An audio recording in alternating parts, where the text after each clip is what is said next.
obviously you guys nak cepat kan? Kan? Everyone semua involved dalam benda ni semua. Tapi you kena tegur lah. At least bisik ke list ke apa ke. Kalau you cakap hari-hari you budak baru, kan sampai bila-bila budak baru. I know. Tapi dia full time buat. Dia suruh saya jaga queue untuk line. Tapi saya ingatkan saya tak boleh nak mencelah dia line dia. Tapi sepatutnya boleh. Kalau dah dia seorang dah macam salah, so the whole crew kena buat balik. So saya belajar, kena alert. Scene 1, shot 1, take 4, continue. Action! Senang je. Betul you nak tolong I? You tak percaya dekat I. Kat! Tadi ada kesalahan dialog kan? Kenapa you tak pegang skrip? Saya hafal. You hafal? Betul? You hafal ke? Sikit-sikit.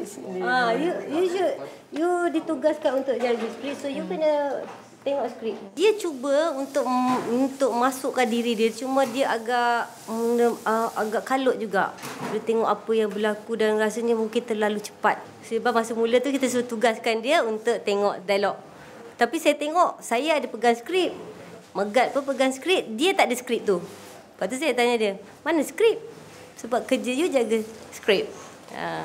Pada mulanya, makin lama dia makin alert. Dia makin nak tahu apa yang perlu dia buat. Dan dia cuba blend in pada production. Scene 1, shot 1, take 7.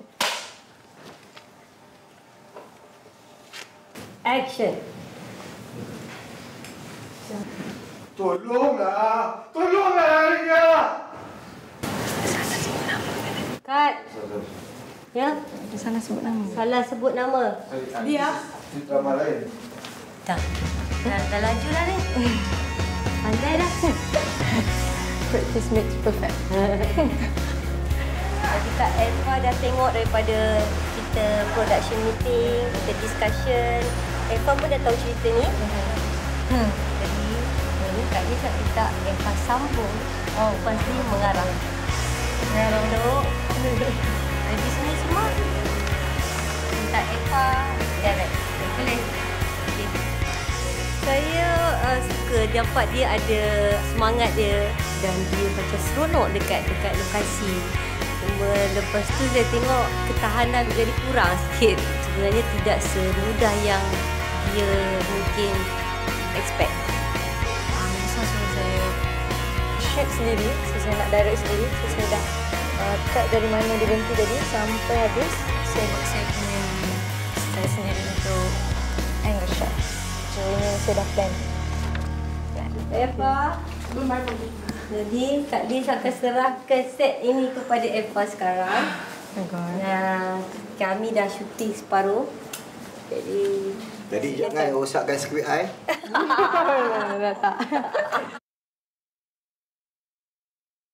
Prepare myself with macam-macam before saya betul-betul plan nak shoot ke nak apa. Saya kena plan the whole thing before barulah saya boleh briefkan dekat orang. So preparation tu penting. Cuaca jerebu ni dia akan gelap dengan cepat.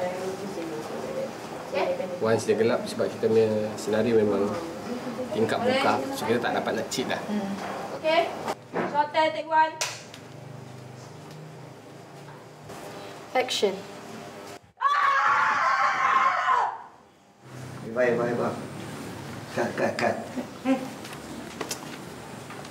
How can you do it?